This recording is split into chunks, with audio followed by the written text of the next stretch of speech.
히브리서 5장 11절부터 6장 2절까지입니다.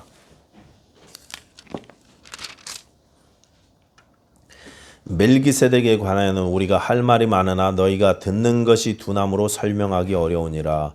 때가 오래되었으므로 너희가 마땅히 선생이 되었을 터인데 너희가 다시 하나님의 말씀의 초보에 대하여 누구에게서 가르침을 받아야 할 처지이니 단단한 음식은 못 먹고 젖이나 먹어야 할 자가 되었도다.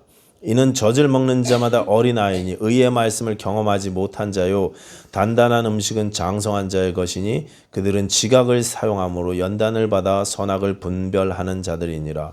그러므로 우리가 그리스도의 도의 초보를 버리고 죽은 행실을 회개함과 하나님께 대한 신앙과 침례들과 안수와 죽은 자의 부활과 영원한 심판에 관한 교훈의 털을 다시 닦지 말고 완전한 대로 나아갈지니라. 아멘. 기도하겠습니다. 하나님 아버지 감사합니다. 이 시간에 우리에게 주신 말씀을 잘 생각하게 하시고 또 성경 기록자들에게 주셨던 영감을 우리에게도 허락하여 주셔서 이 시간 성령 충만케 하여 주시고 잘 이해할 수 있도록 도와주시옵소서. 예수님 이름으로 기도하였습니다. 아멘. 자, 히브리서는 계속 예수님을 천사와 또 모세 그리고 대제사장들과 비교하면서 예수님의 뛰어나심을 설명하고 있습니다. 예수님이 유일하신 분이라고 그렇게 말씀하고 있습니다. 각 비교 뒤마다 끝날 때쯤에 한 번씩 경고의 말씀을 이렇게 탁탁 주시는데 이게 세 번째 비교이기 때문에 세 번째 경고의 말씀이 오늘 본문에 나오고 있습니다.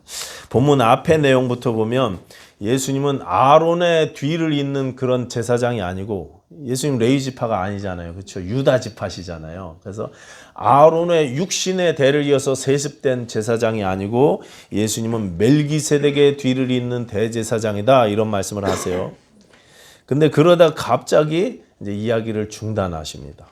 5장 11절 보시면 이렇게 이야기하죠. 멜기세덱에 관하여는 우리가 할 말이 많으나 너희의 듣는 것이 두나무로 해석하기 어려우니라. 듣는 게 둔하답니다. 해석하기가 어렵다고 말씀하고 있습니다. 그러면서 이어서 신자들의 영적 신앙 수준이 너무 낮아서 그래서 말씀을 이해하지 못한다고 탄식하고 있습니다. 그 정도 신앙생활 했으면 이제는 단단한 음식을 먹을 수 있는 장성한 사람이 되어 있어야 하는데 그래서 다른 사람을 안내해 줄 수 있는 선생님이 되어 있어야 하는데 그렇지 못하다는 것입니다. 선생은커녕 아직도 어린아이처럼 어린 아기처럼 젖을 먹는 영적 어린아이 상태라는 것입니다. 이 영적 미성숙이 심각하다는 것입니다. 신앙생활을 평생을 해왔는데요. 교회 생활을 우리가 23년이나 같이 모여서 했는데 아직 영적인 아기 생활에서 아기 단계에서 벗어나지를 못하고 있다는 거예요. 내 욕심과 내 이익과 자존심과 내 평안함 또 아직도 은혜의 복음이 뭔지 모르다 보니까 아직도 나의 공로와 자랑과 내 의가 계속 내 안에서 튀어나오기 시작합니다. 내 삶 가운데 옛사람이 계속 드러나요. 어떤 신학자가 이렇게 말했습니다. 우리와 하나님 사이를 가로막는 주된 걸림돌은 우리의 죄가 아니라 우리의 가증스러운 선행이다. 그렇게 이야기했어요. 하나님의 은혜로 하는 선행이 아니다 보니까 자기의 자랑이 나오고 자기의 공로가 나오고 좀 뭐만 했다면 자기를 드러내고 나를 알아달라고 그렇게 어필한다는 거예요. 교회 안에서 하나님의 말씀을 아는 자들이 교회 자체도 이상해져 갑니다. 하나님의 은혜의 모습과 상관없이 교회 생활이 진행되다 보니까 교회가 동네에 위치한 문화센터가 되어가고 있다고 YMCA처럼 되고 있다고 우리 팀 켈러 목사님이 그렇게 얘기했어요. 교회들마다 문화센터가 되는 것 같다고 그렇게 한탄했습니다. 오늘 본문은 이런 영적 미성숙에 대한 경고의 말씀인 것입니다. C.S. 루이스가 스크루테이프의 편지라는 책 썼어요. 스크루테이프는 이분이 만들어낸 이름이에요. 마귀 이름입니다. 이 고참 마귀인데요. 이 고참 마귀가 자기 조카 마귀인 이 조카 마귀도 웜우드라는 마귀인데요. 신빙 초짜 마귀예요. 이 초짜 마귀를 코치해 주는 그런 편지입니다. 네가 담당하고 있는 그 사람을 제대로 타락시켜서 지옥으로 끌고 오려면 이렇게 해라 하는 그런 내용의 편지입니다. 이 책이 이제 마귀의 입을 통해서 진리를 이야기하다 보니까 머리가 너무 헷갈려서 힘든 작업이었다고, 다시는 이런 책 쓰고 싶지 않다고 나중에 책 뒤에다 이분이 그렇게 썼었어요. 거기 보시면 이 마귀 삼촌이 자기 조카 신임 마귀한테 이렇게 말합니다. 지옥으로 인도하는 길은 점진적인 길이다. 완만한 경사이고 아주 부드러운 길이다. 갑작스러운 턴도 없고 이정표도 없으며 아무런 사인도 없는 길이다 그랬어요. 이게 무슨 뜻이겠습니까? 영적인 미성숙은 이게 별거 아닌 것 같아요. 아무런 사인도 없습니다. 뭐 별로 그렇게 문제가 심각한 것 같지가 않아요.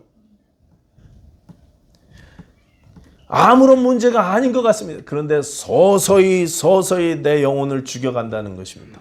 서서히 나를 지옥의 삶으로 이끈다는 것입니다. 서서히 망해간다는 거예요. 눈에 보이지 않게 조금씩. 대수롭지 않게 여기지 말라는 뜻입니다. 영적 미성숙을 그냥 방치해서는 안 된다는 것입니다. 내가 수십 년을 하루하루 주 예수를 향해서 나아가는 줄 알았는데 나중에 알고 보니까 지옥의 길을 걷고 있었더라는 것입니다. 무서운 말이죠. 근데 표시가 안 나요. 표시가. 우리가 다 같이 모여서 다 같이 같은 길을 걸었는 줄 알았더니 어떤 사람은 전혀 다른 길을 걷고 있었을 수 있다는 말씀입니다. 히브리서는요, 진보의 책입니다. 전진의 책입니다. 믿음으로 앞을 향해 한 걸음 한 걸음 나아가자고 초청합니다. 십자가를 지고 예수님이 달리신 영문 밖으로 우리가 함께 나아가자 그렇게 말씀합니다. 함께 믿음으로 전진하자. 그런데 영적 아기의 삶을 살고 있으니 전진은커녕 오히려 후퇴하고 있다는 것입니다. 여러분, 신앙의 현상 유지는 없습니다. 진보 아니면 후퇴예요. 진보 아니면 퇴보입니다. 생명 아니면 죽음입니다. 그래서 경고하는 것입니다. 이제 앞을 향해서 나아가자. 그 자리에서 일어나라. 갓난아이 같은 어린아이의 일을 버려라. 어린 신앙을 버리고 장성한 분량에까지 성장해 나아가라. 이렇게 말씀하고 계시는 것입니다. 하나님의 은혜를 더 깊이 알려고 하지 않고 다시 종교로 되돌아가는 신앙, 다시 유대교로 돌아가는 그 신앙의 모습을 보이는 자들에게 경고하는 것입니다. 여러분, 당시 유대 기독교인들 중에는요, 핍박이 점점 심해지니까 옛날 신앙으로 돌아가는 사람들이 생겨나기 시작했습니다. 고난을 견디지 못하고 다시 옛날 모습으로, 옛날에 하던 버릇으로 돌아가려는 사람들이 생기기 시작했습니다. 예수님께서 이미 완성하신 구원 사역, 속죄 사역을 온전히 신뢰하지 못하고 다시 옛날의 율법 제사 제도와 성전 제도, 옛 율법의 대제사장을 통해서 옛날 방식으로 신앙생활을 하려는 사람들이 생겨나기 시작했어요. 그게 편하니까, 그게 핍박이 없고 원만하니까 다시 되돌아가려는 것입니다. 그래서 경고하는 거예요. 하나님 은혜 속으로 더 깊이 들어가라. 다시 옛 종교로, 옛 유대교로 돌아가지 말아라. 그렇게 말씀하고 있어요. 오늘 본문 뒤에 보시면 6장 4, 5, 6절에 보시면 이렇게 되어 있습니다. 한 번 빛을 받고 하늘의 은사를 맛보고 성령에 참여한 바 되고 하나님의 선한 말씀과 내세의 능력을 맛보고도 타락한 자들은 다시 새롭게 하여 회개케 할 수 없느니라. 물론 이 구절은 이제 신학적으로 아주 의견이 분분한 많은 그런 내용이지만 영적으로는 의미가 확실합니다. 옛날의 율법의 방식으로는, 옛날에 그 모세가 가르쳐준 제사 예법과 속죄 예법으로는 다시는 죄사함 받을 수 없다는 것입니다. 왜 그렇습니까? 율법은요, 이미 예수님께서 완성하셨기 때문에 그렇습니다. 효력을 다했어요. 이제 그 율법은 이미 성취되어서 끝났습니다. 다시 되돌아갈 일이 없다는 거예요. 그런데 아직도 우리가 안식일 규정을 지킨다고요? 우리가 아직도 제사 예법을 지킨다고요? 우리가 아직도 율법을 지킨다고요? 그럴 수 없다는 것입니다. 이미 예수님께서 다 완성하셨다니까요. 끝내셨다니까요. 이제 예수 그리스도의 십자가 외에 다른 방법으로는 온전한 속죄와 온전한 의를 체험할 수 없다는 말이 되는 것입니다. 되돌아갈 수 없습니다. 예수 그리스도 이전으로 되돌아갈 수 없어요. 다시 모세의 제사예법, 그 옛날의 율법, 그 옛날의 종교로는 하나님께 도무지 나아갈 수 없다는 말씀입니다. 그런데 영적으로 미성숙한 사람들이 이 사실이 막 헷갈려요. 그래서 오늘 보면 5장 13절은 그들이 의의 말씀을 경험하지 못했다 이렇게 진단하고 있습니다. 의의 말씀을 경험하지 못했어요. 의의 말씀을 모릅니다. 나를 의롭게 만드시는 은혜의 복음이 뭔지 모릅니다. 그래서 옛 율법과 옛 종교를 붙잡고 세상 종교와 똑같은 그런 교회 생활을 하고 있어요. 다른 종교 믿는 사람들과 교회 생활하는 게 그냥 똑같아요. 예수께서 다 이루셨다고, 그분의 은혜는 완전하고 완벽한 은혜라고 아무리 말을 해도 내가 뭔가를 좀 보태야 될 것이라는 생각을 합니다. 하나님의 은혜가 내 모든 죄와 허물을 다 용서하셨다고 말씀드리면 그 은혜를 더하기 위해서 그럼 우리가 더 큰 은혜를 누리기 위해서 더 큰 죄를 저질러도 되냐? 이렇게 반문합니다. 다 용서받았으니까 막 살아도 되는 거냐고 되묻습니다. 대번에 그렇게 나와요. 지난주에 제가 갈라디아서 공부하다가 자살 얘기를 잠깐 했는데요. 좀 무리해서 했었는지는 제가 잘 모르겠어요. 근데 저는 그때 스스로 기독교인이 스스로 자기 목숨을 해도 된다고 그런 뜻으로 드린 말씀이 아니었습니다. 성도가 그런 종류의 아픔을 겪는 교우들이 혹시 옆에 있을 때 함부로 정죄하거나 비난해서는 안 된다는 말씀을 드리고 싶었던 것입니다. 그 스스로 목숨을 끊은 아기의 부모님께서 깨달은 바 내 아이의 마지막 잘못된 행동으로 심판받는 것이 아니라 예수님의 마지막 완전하신 순종으로 내 아이는 판단받게 될 것입니다라는 그 고백을요 제가 강조하고 싶었던 거예요. 내가 한 행동이 아니라 예수님이 하신 행동으로, 내 공로가 아니라 예수님의 공로로 내가 판단받는다는 것입니다. 하나님의 은혜가 그런 아픔들보다 훨씬 더 크다는 말씀을 제가 드리고 싶었던 것입니다. 그런데 그 성경 공부가 끝나고 대번 그렇게 이야기하면 마음 놓고 자살해도 된다는 오해를 받게 된다는 염려의 말이 제게 들려왔어요. 여러분 항상 그렇습니다. 은혜를 강조하면 이런 반응들이 나와요. 그럼 죄를 맘대로 져도 되냐? 이에 대해서 로마서 6장이 이렇게 말씀하십니다. 그런즉 우리가 무슨 말을 하리요? 은혜를 더하게 하려고 죄에 거하겠느냐? 그럴 수 없느니라. 우리가 법 아래 있지 아니하고 은혜 아래 있으니 죄를 지으리요? 그럴 수 없느니라. 그럴 수 없습니다. 은혜의 복음이 무엇인지 안다면, 나를 위해서 생명을 바치신 그 사랑이 뭔지 안다면 우리가 함부로 살 수 없습니다. 다 용서받았다고 막 사는 것이 아니라 그 은혜에 감사해서 죄를 이기게 되어 있다는 말씀입니다. 죄와 싸워서 이기는 거예요. 피를 흘리기까지 죄와 싸운다는 것입니다. 우리가 정죄하는 이유가 무엇입니까? 우리가 교만한 이유가 무엇입니까? 우리가 영적으로 미성숙한 이유가 무엇입니까? 의의 말씀을 경험하지 못했기 때문에, 은혜가 무엇인지 모르기 때문에.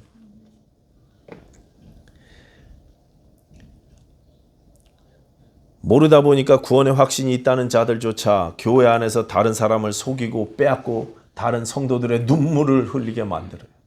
교회 안에서조차. 나는 하나님이 사랑하시고 나를 용서하셨으니까, 은혜를 주셨으니까 상관없다고, 나는 구원의 확신이 있다고 이래가면서, 나는 다 용서받았으니 아무런 상관없다고 망발을 일삼습니다. 자유의 율법으로 죄를 이기면서 사는 삶에 대해 전혀 알지 못합니다. 서서히 지옥문을 향해 가는 그런 걸음을 걸어가면서도 나는 천국길을 걸어가고 있다고 착각하면서 살고 있다는 것입니다. 오늘 경고의 말씀 전후로는요, 멜기세덱 이야기가 나오거든요. 멜기세덱은 창세기에서 아브라함을 축복했던 사람이고, 그리고 예수님의 모형으로 성경에서 설명하고 있습니다. 참된 대제사장 되시는 예수님을 나타내는 인물, 그가 멜기세덱이었습니다. 자, 그렇다면 오늘 본문에 나오는 의의 말씀이 무엇입니까? 의의 말씀을 모르는 자가 미성숙한 자라고 말씀하셨는데 그 의의 말씀이 뭐예요? 어쩔 수 없는 죄인인 나에게 그런 나를 중보해 주시는 하나님과 나를 연결해 주시는 멜기세덱과 같은 대제사장이 있다는 사실, 나에게 이 대제사장이 반드시 필요하다는 말씀, 여러분 이게 의의 말씀입니다. 내가 아무리 잘났어도, 내가 아무리 선한 삶을 살았어도 이 대제사장이신 예수 그리스도 없이는 내 삶에 소망이 없다는 말씀입니다. 그분이 나를 위해서 다 이루셨다는 말씀이고, 나는 한 것이 아무것도 없이 모든 것을 용서받았다는 말씀입니다. 내가 아직 여전히 죄인이었을 때 그분이 나를 위해 죽으셔서 하나님께서 나를 사랑하신다는 사실을 확증하셨다는 말씀입니다. 이게 의의 말씀이에요. 우리가 이 의의 말씀에 대해서는 하도 들어서 내용은 알고 있는데, 지식적으로는 알고 있는데, 근데 내 삶 가운데 이 의의 말씀을 누리고 체험하지는 못하더라는 거예요. 내 삶의 은혜의 복음이 온전히 작동하지 않습니다. 내 교회 생활에 은혜의 복음이 작동하지 않습니다. 알지만 알지 못하는 것. 안다고 생각했지만 알지 못하는 것입니다. 그게 얼마나 큰 선물이고 얼마나 큰 사랑인지 알아보지 못하는 것입니다. 알지 못하니 누리지 못하고 삶이 은혜와는 전혀 상관이 없게 되고 맙니다. 미성숙한 상태에 떨어지게 되어서 다른 사람도 은혜 눈으로 보지 못하고 나 자신도 은혜 눈으로 보지 못하는 거예요. 조슈아 벨이라고 들어보셨습니까? 바이올린 연주자인데 어렸을 때부터 천재 소리를 들었던 그런 바이올린 신동 소리를 들었던 아주 위대한 연주자라고 합니다. 이분이 쓰는 바이올린이요, 값이 390만 불이래요. 바이올린 한 대 값이. 그거를 들고 이렇게 연주를 한다고 합니다. 만약에 누군가 이 조슈아 벨을 초청을 해서 함께 연주를 하려고 하면 1분에 1000불씩 줘야 된대요. 그러니까 1시간이면 6만 불. 시급 6만 불. 저는 시급 15불인데 그분은 6만 불. 네. 어느 날 이 바이올린 연주자인 조슈아 벨이 자기의 390만 불짜리 그 귀한 바이올린을 가지고 일종의 재능 기부를 했습니다. 워싱턴 DC의 지하철역 라비에서 현관에서 거기서 앞에 이렇게 통을 놓고 그리고 연주를 했대요. 바이올린을. 총 45분 동안 자기가 최선을 다해서 바이올린을 연주했어요. 그러니까 얼마나 그 세계 최고의 연주자가 390만 불짜리 바이올린으로 연주를 했으니 얼마나 소리가 고왔겠습니까? 귀했겠습니까? 근데 알아보는 사람이 하나도 없어요. 그 시간에 45분 동안 지나간 사람을 체크해봤더니 약 1000명이 넘는 사람이 왔다 갔다 했는데요. 아무도 못 알아봐요. 제가 유튜브 비디오로 봤거든요. 나중에 어떤 아줌마 한 분이 앞에서 서갖고 너무 연주 잘하시는 것 같아요. 왜 이렇게 잘하시는데 이렇게 칭찬하고 감동받았다고 이렇게 한마디 하고 가시더라고요. 아무도 못 알아봐요. 1시간 동안 45분 동안 번 돈이 39불. 한 번씩 동전을 모자에다 던져줘갖고 그래갖고 모은 돈이 39불이었대요. 4만 5천 불은 벌어야 될 뿐인데 39불 벌었다고.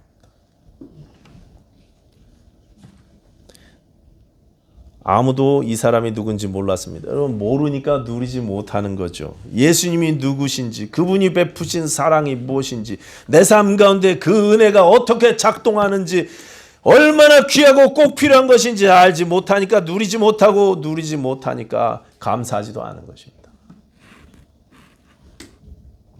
찬양도 안 나와요. 하나님의 은혜를 찬송하면 막 눈물이 앞을 가리고 찬송이 나와야 되는데 찬송도 뭐 안 나와요. 있어도 그만 없어도 그만.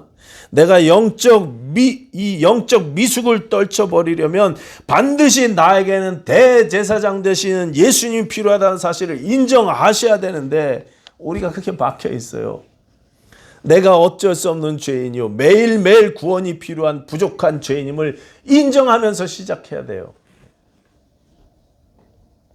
나 같은 죄인 살리신 그 은혜 놀라 이 찬송 있죠. 이 찬송이 존 뉴턴 목사님이 노회상이었던 목사님이 자기의 죄를 회개하면서 썼던 그런 찬송인데 여기에 나 같은 죄인이라고 할 때 이 죄인이라는 단어는 일부러 골라 쓴 단어예요. 그분이 의도적으로 쓴 단어예요. 그런데 그 단어가 듣기 싫다고 요즘 사람들은 이 찬양 유명한 멜로디잖아요. 그러니까 찬양 가사를 바꿔서 부릅니다. 나 같은 죄인 살리신 그 은혜 놀라워가 아니고 나 같은 사람 살리신 그 은혜 놀라워 이렇게 바꿔서 불러요. 내가 얼마나 큰 죄인인지 인정하기 싫은 것입니다. 내가 절망적인 죄인이었다는 사실을 인정하지 못하니 예수 그리스도의 십자가 은혜도 있어도 그만 없어도 그만인 것입니다. 다른 방법으로 해결할 수 있거든요. 그 대제사장이 아니어도 다른 방법으로 하나님께 나갈 수 있거든요. 그러다 보니 모든 것이 은혜라는 사실도 인정하지 못합니다. 노래 가사처럼 내 삶에 당연한 것은 하나도 없었다고 인정해야 되는데 인정하지 못합니다. 내가 그런 은혜와 그런 대접을 받을 자격이 있다고 착각합니다. 선물이 아니고 내가 자격이 있어서 받는 것이라고 생각합니다. 당연히 받아야 된다고 착각해요. 내가 이렇게 애쓰고 수고하니까 당연히 하나님이 축복해 주셔야지. 나는 대접받아야 되고 그러다 보니까 섬김이 뭔지 전혀 모릅니다. 여러분 미성숙한 사람의 특징이 뭐예요? 섬길 줄 모르는 거예요. 섬길 줄 모르는 거예요. 모든 것이 은혜임을 모르기 때문에 그렇습니다. 내 가정도 내 건강도 내 관계들도 내가 누리는 모든 것이 다 여러분 은혜라는 사실을 아십니까? 하나님의 선물이라는 사실을 아십니까? 여러분의 배우자도 하나님의 선물이라는 사실 아십니까? 예은이도 하나님의 선물이잖아. 자격 없는 나에게 거저 주시는 하나님의 호의적인 선물입니다. 우리는 내가 자격이 전혀 없는 죄인임을 인정해야 하는 것입니다. 어떤 사람은요, 내가 죄인인 것까지는 잘 인정을 하는데요. 그런데 그것으로 끝내버립니다. 그냥 이대로 살겠다고 내버려 두라고 이야기합니다. 이래도 한 세상 저래도 한 세상 아니냐고. 그 은혜를 모독하는 거죠. 하나님께서는 우리가 회복하고 풍성한 생명 얻기를 원하십니다. 더 풍성한 삶을 얻게 되기를 원하셔요. 그런데 우리는 그냥 내버려 두라고 이야기해요. 다 이렇게 사는 거 아니냐고. 하나님을 거부하는 것이고 믿지 않는 불신인 것입니다. 내가 소망 없는 죄인이라는 사실을 알았으면 이제 우리는 나를 불쌍히 여기셔서 고쳐달라고 기도해야 되는 것입니다. 성전에서 가슴을 쥐어뜯으면서 나를 불쌍히 여겨달라고 기도했던 그 세리처럼 그렇게 나를 고쳐달라고 하나님께 매달려야 하는 것입니다. 나와 내 가정과 내 자녀를 고쳐달라고 매달려야 하는 것입니다. 그런데 우리가요, 불쌍히 여겨달라고 매달리지 않습니다. 기도하지 않습니다. 그냥 이대로 줬사오니 하나님의 은혜는 있어도 그만 없어도 그만인 액세서리가 되어버렸다는 것입니다. 하나님의 은혜가요, 우리에게 전혀 간절하지가 않아요. 하나님 은혜 없으면 우리는 죽지 않습니까?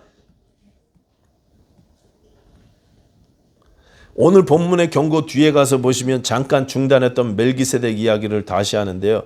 그러면서 7장 28절에 이렇게 결론 내립니다. 율법은 약점을 가진 사람들을 제사장으로 세웠거니와 율법 후에 하신 맹세의 말씀은 영원히 온전하게 되신 아들을 세우셨느니라. 율법과 율법 후의 말씀을 비교하고 있습니다.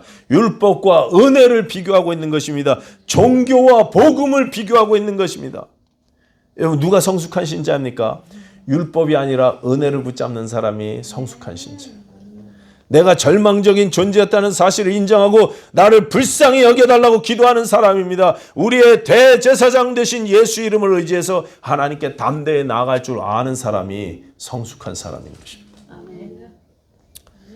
가증스러운 선행이 아니라 하나님의 은혜에 감사해서 서로 섬기며 베풀 줄 아는 사람들인 것입니다. 그런 사람은 이 세상의 그 어떤 피조물도 나를 그리스도 예수 안에 있는 하나님의 사랑에서 끊을 수 없다고 사도처럼 그렇게 고백하게 되는 것입니다.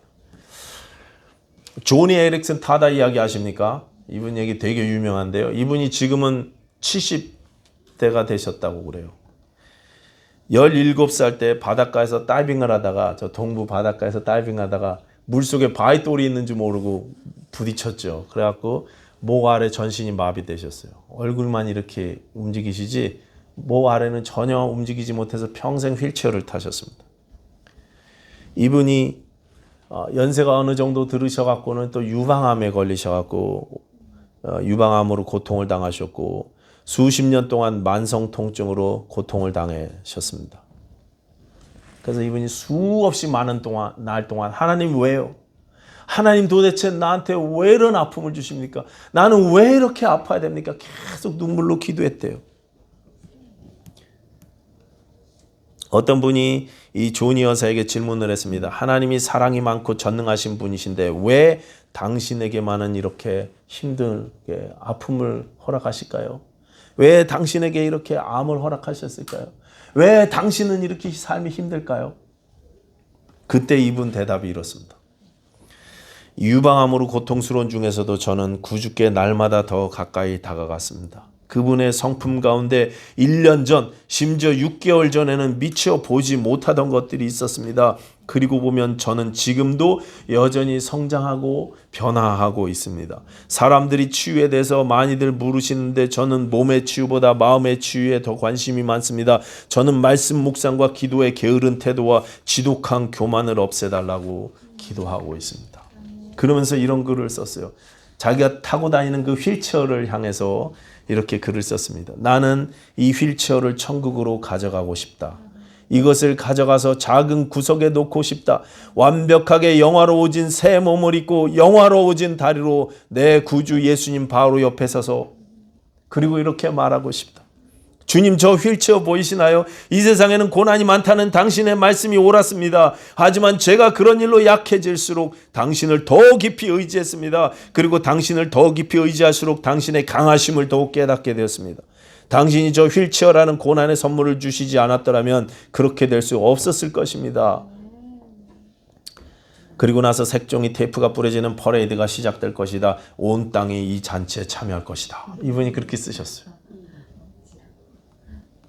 끝까지 하나님의 은혜를 바라보고 기도하면서 나아가는 것입니다. 내 삶도 내 주변도 모두 다 하나님의 은혜의 눈으로 바라보는 거예요. 포기하지 않는 것입니다.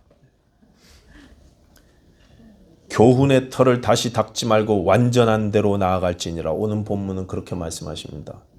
여러 가지 말씀, 오늘 본문으로는 수없이 많은 종류의 설교들이 나올 수 있지만 여러분 오늘 이것만 하나 기억하시기 바랍니다. 나 자신을 예수 그리스도의 은혜의 눈으로 보시기 바랍니다. 내 가족 식구들과 교우들을 은혜의 눈으로 보시기 바랍니다. 내게 주신 모든 관계 가운데 하나님의 은혜가 넘치기를 여러분 소원하시기 바랍니다. 예수 그리스도의 완벽하신 은혜를 붙잡고 완전한 대로 나아가기를 원하시는 성숙한 성도님들 다 되실 수 있기를 예수님 이름으로 축원합니다. 아멘. 기도하겠습니다. 하나님 아버지 감사합니다. 우리가 하나님의 은혜를 알게 하여 주시고 체험하게 해주시고 완전한 대로 나아가는 삶 살게 하여 주시옵소서. 예수님 이름으로 기도하였습니다. 아멘.